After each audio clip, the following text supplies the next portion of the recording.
Hello दोस्तों, आ गया मैं फिर से एक नई वीडियो के साथ। मेरा नाम है राहुल और आप सभी का मेरे चैनल पे स्वागत है। दोस्तों, मैंने एक कार का ड्राइंग किया था। अगर आप वो वीडियो नहीं देखे हैं तो मैं इस वीडियो के डिस्क्रिप्शन में मैं उस वीडियो का लिंक दे दूंगा, तो आप वहां जाके देख सकते हैं। मैंने उस कार में ओनली कार ड्रॉ किया था, परंतु उसके पीछे का बैकग्राउंड मैंने ड्रॉ नहीं किया था। तो आज मैं उसी बैकग्राउंड को ड्रॉ करने वाला हूँ। उसके पीछे बहुत सारे ट्री हैं, तो आप उससे सीख सकते हैं कि आप ट्री कैसे बना सकते हैं। और घर भी मैंने उसमें ड्रॉ किया है। तो आप इस वीडियो को पूरा जोड़ देखिएगा। तो बिना देर किए वीडियो को स्टार्ट कर।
तो कैसा लगा दोस्तों वीडियो?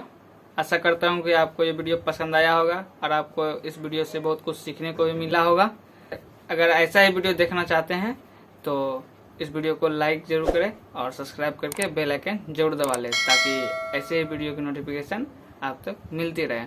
तो मिलते हैं नेक्स्ट वीडियो में।